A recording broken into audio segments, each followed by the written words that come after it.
apple bottom jeans and the iCarly reboots with the fur. Allow me to tell you about it analytically instead of doing what content creator X said after just watching episodes 1 to 3 while making random jokes that lead to basically what.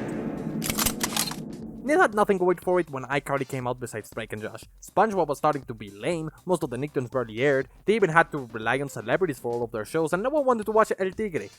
Yes, even in Mexico. They did have Avatar, but God was it a clusterfuck to try and watch when everybody at the network couldn't fathom the idea of civilization.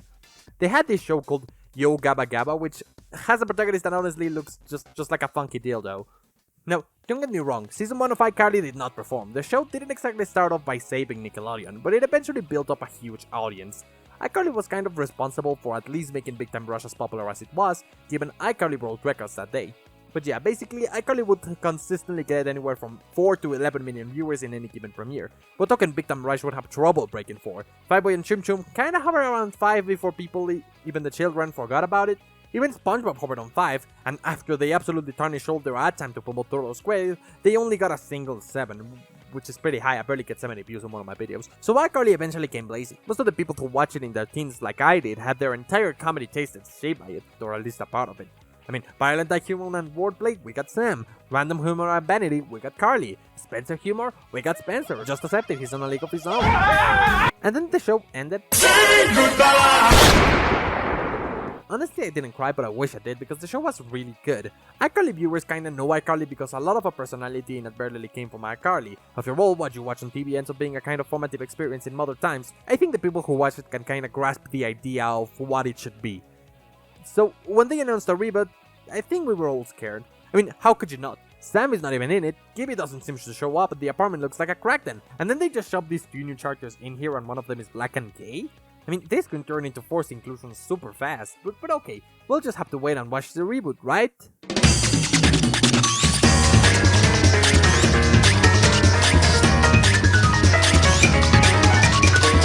That was, peculiar. No, it wasn't bad, it was just different. Elephant in the room. Harper, the new character. How does she change the chemistry? Oh, wait, I think I just called Lacey Mosley an elephant. That was not intentionally. I'm sorry about that. But yeah, I believe, the chemistry changes. Harper is a new character, but I'm glad to say she isn't all just, look, I'm black and gay and replacing Sam. At least not all the time. And even though I'm still not entirely sure why she was cast, I can at least tell you she's not just there to diddle Sam. She's her own thing as a character and has her own strengths, and after a little bit she starts to settle into the dynamic. Like, at first she's just very stereotypically the slutty pie-pan person, but as the show goes on she takes on more of a role of the spontaneous entrepreneur who helps push the rest of the cast into unfamiliar situations. So, many of her lines begin to register in your brain as actual jokes, and that doesn't include the pop culture references because she makes a lot of them. Look! Someone sharing their negative opinion about a TV show you liked as a child! Yeah! I think right off the bat people will be able to notice that Jerry Trainor as Spencer didn't lose a single bit of tact for their character. Nathan Kress acts the character well enough, but the Freddie isn't exactly written as, the original Freddie. They decided for some reason to make him the failure 30-year-old man-child, and I'm not a fan that all of his technological prowess was stripped for the sake of flaunting to the audience that, oh look, these characters are adults now! I literally just pressed record. My point here is that these two characters retain their chemistry, and for the first few episodes, you can expect most of the laughs to come from their jokes. Miranda Cosgrove didn't entirely land into the cynical and cheerful aspects of Carly's personality, but you do see more of the whimsical and paranoid sparks right at the start, while the others just slowly begin to creep into the writing and performance. I think Millicent is a weird character. She feels right at home being the cynical, in-the-times child because Dan Schnitzel's shows would always feature a similar character, and I think her actress did as good a job as Miranda did back when iCarly originally came out. Her character seems to have the potential to be very layered given her behavior around the other characters, but she feels mostly wasted. Like, I keep wondering, why is she hanging out with all of these adults? And I don't know, maybe it has something to do with her aggressively competitive personality, which is limiting her from making many other friends, but we'll have to see if that comes up in the future. For now I think she's okay, but I don't see a large segment of the audience relating to her, so she comes off as bit of necessary. By the way, doesn't it strike anyone odd that Freddie is 27 and Millicent is 11, so that means Freddie had like 16 when she was born? It struck me, that's why I have this bruise on my face. Like, why didn't they switch Spencer's and Freddie's storylines? Would it make infinitely more sense to have Spencer be the father and Freddie the genius millionaire? Just food for thought, that gluttonous bastard. As you can tell, this show goes through what most sitcoms go when there's cast changes. Like when Frank was introduced into Always Sunny, or when Community did one of its 95 cast changes. This is natural, and as the show goes on, you start to see the characters slowly settle into a better chemistry. The comedy didn't lose its touch, but it comes off as ridiculous more often than in the original. While the original did have some ridiculous stuff, it was always grounded ridiculous. One of the main differences between the shows is probably the more mature theme of the reboot. Like, you actually see the characters be adults, and you hear music that most explicitly contains the lyrics, "I wanna have sex with you." You are not allowed to use that clip individually. I will DMCA take down your ass. I'm not entirely sure what I think of this part. It's very tonally distinct from the original show. Actually, the target audience might be one of the biggest issues, as it seems to change the target audience every 5 minutes. Like, the writers are hesitant to make the show more mature because they want it to feel like the original, but also that makes the tone seem all over the place. But besides that, what's the part that makes me write "I can't" in the video title, apart from being a very easy pun to make and proof of me not being funny? So the iCarly web show from the original show is now just an entry point to make jokes about influencers. They don't actually make in-universe jokes, nor is it as comedically quirky or fantastical as the original depiction of it. It's just there. In the original show, they'd almost always circle back to the show somehow, where a lot of the episode's problematics would come from or to the show. Here they just want to comment on influencer culture, sometimes with surprising insight and other times with surprising disregard for basically everything. I guess ultimately this reboot is just inconsistent. The only recurring theme is Carly having a frustrated love life, which, while originally relevant, it only came up occasionally. Now all the episodes are about her love life, and if they aren't about her, they're about Freddie's love life. Sometimes they have very interesting takes on social issues in their form of strange commentary, but other times they just go like, why should we analyze? Let's just go for the positive consensus.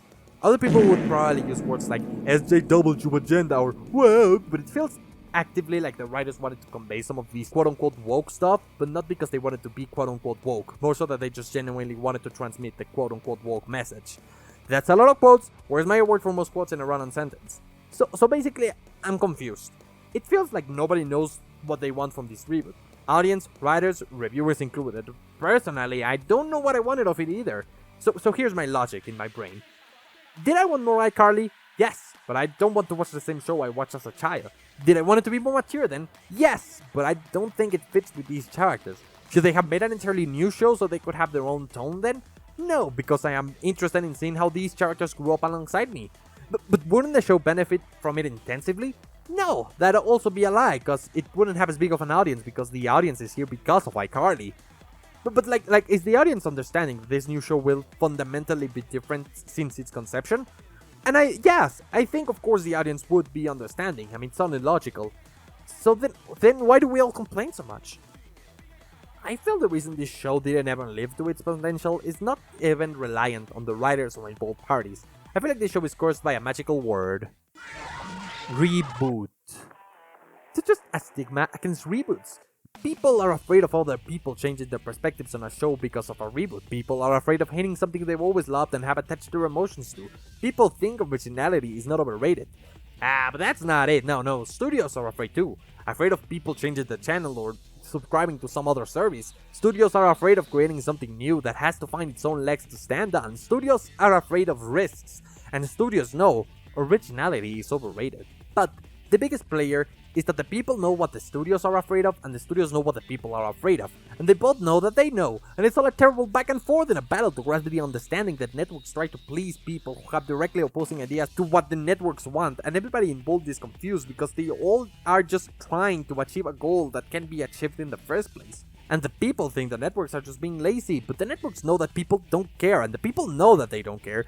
They just complain because those complaints naturally arise, and the networks know that those complaints will naturally arise and will come, and then they try their hardest to appease those complaints while remaining safe in the knowledge that people will watch it anyways. And the amount of nuance just grows and grows, and it could all be solved if we all just accepted we are too picky. Interesting. Can you tell me the last time you heard someone say, you should watch it even though I don't like it? I mean, you probably can't because not everybody is too picky. But you just hear, you should watch it because it's really, really good, way more often.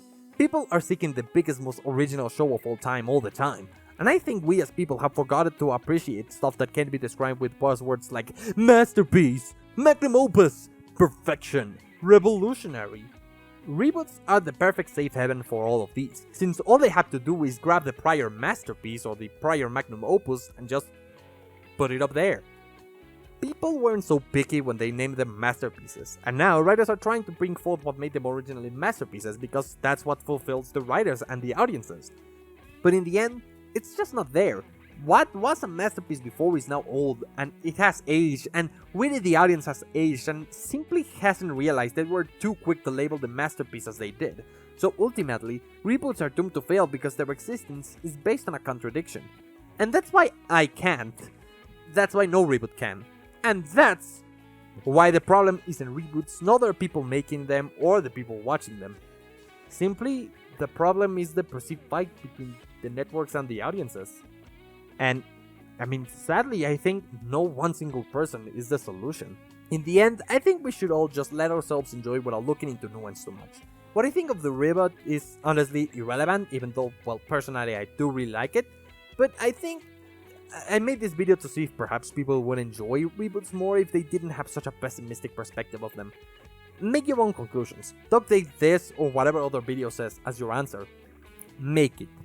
And, I don't know, maybe you'll enjoy fiction just a little more.